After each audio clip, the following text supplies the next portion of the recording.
What if the enemy you fight is not outside you, but the scaffolding that holds your soul together? What if every war you've waged against a face, a name, a nation, a lover, was nothing but a ritual to postpone your own disintegration? We speak of peace as though it were salvation, yet tremble before its silence. For in the absence of battle, who are we? Without the friction of resistance, without the blessed clarity of hatred, do we not dissolve into the unbearable question, what remains when there is no one left to blame? You were taught that enemies are misfortunes.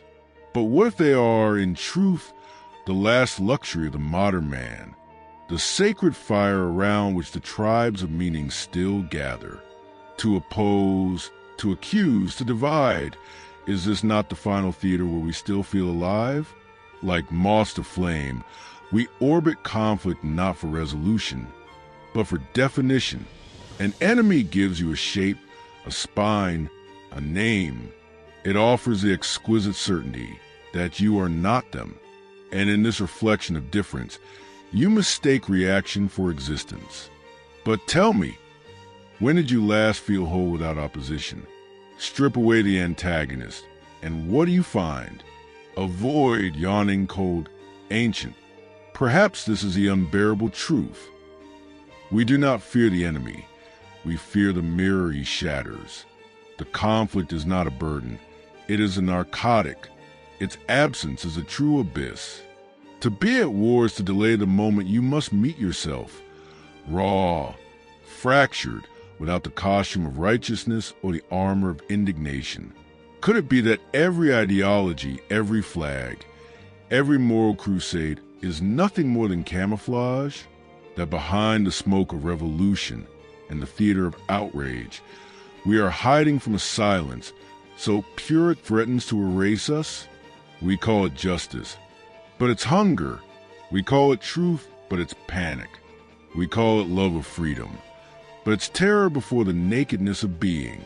The enemy is convenient, comforting, a guardian at the gate of your own annihilation.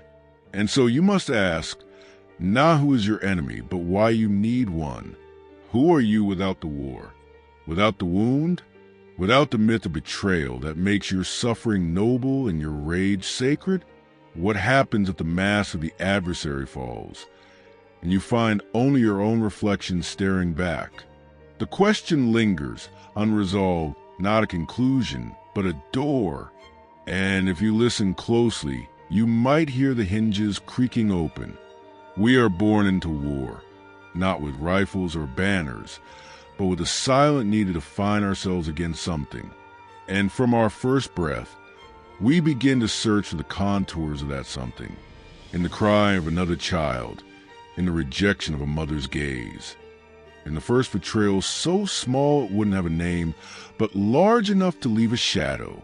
It begins there, the architecture of conflict, not as a curse, but as a compass. For without tension, we do not know where we end and the world begins. And so we carve ourselves out of opposition. I am not him, not her, not that. Identity by exclusion, a self sculpted in the negative. You are not whole. You are what's left after everything else has been refused. But it doesn't stop there. No, the child grows, and with it, the hunger for enemies becomes more refined, more innate. No longer a tantrum, now a cause. No longer a wound, now a flag.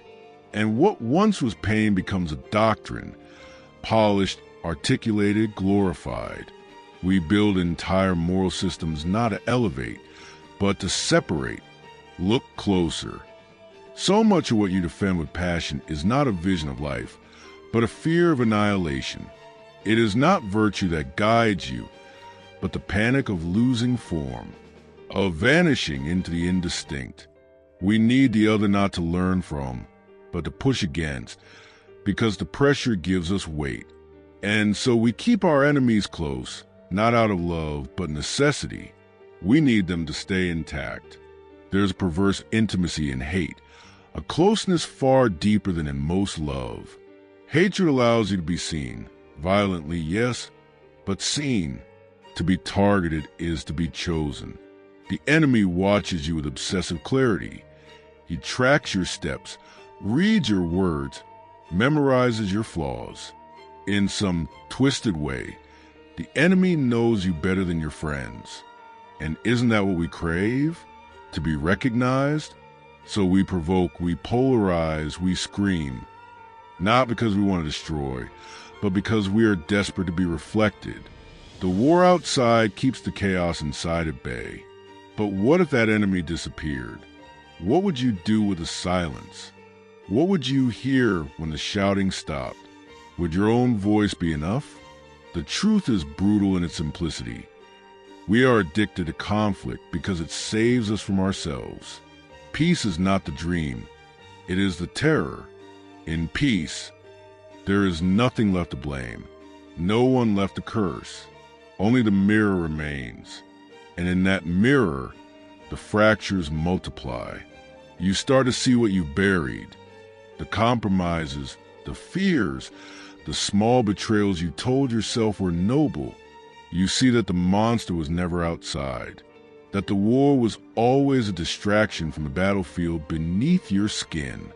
And suddenly, the idea of harmony becomes suffocating. The silence becomes accusatory, the light blinding. You long again for the comfort of the clash, for the simplicity of sides, for the relief of being wronged. But not all pain is to be escaped. Not all silence is empty. There is a deeper freedom, one that does not come through conquest, but through collapse. When the enemy dissolves, not because he was defeated, but because he was unmasked, something ancient stirs. You begin to feel the terror of undefined being, but also the possibility. You are no longer a reaction. You are becoming. And yes, it is frightening. You lose your name, your cause, your righteous anger, but in that shedding, a new self begins to form. One that does not need to be for or against. One that simply is. And that perhaps is the most radical act. To exist without needing an enemy to validate your existence. To be whole not because of what you resist, but because of what you have faced within. And this facing, the standing naked in the storm of your own contradictions, is a true rebellion. It is not comfortable, not glorious, but it is real, and from it, everything else can begin. And perhaps now you feel it, not as an answer, but as an absence. The absence of familiar noise, of the rage that once held you upright, of the figure onto whom you could project your sacred war. Where once there was conflict, now there is space. And the void once feared begins to feel fertile. Because the peace you mistook for numbness now pulses like a womb, dense with the weight of unlived possibilities. The war, you realize, was never against the other. It was against the silence within yourself that you couldn't bear to face. What we call enemy was merely a distorted mirror, a reflection soaked in all the parts of ourselves we were too frightened to hold with tenderness. It was never he who was monstrous, but the place in you that needed monsters to justify its own shape.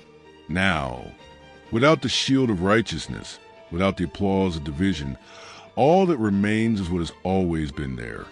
Your own face bare, trembling before a world stripped of guarantees.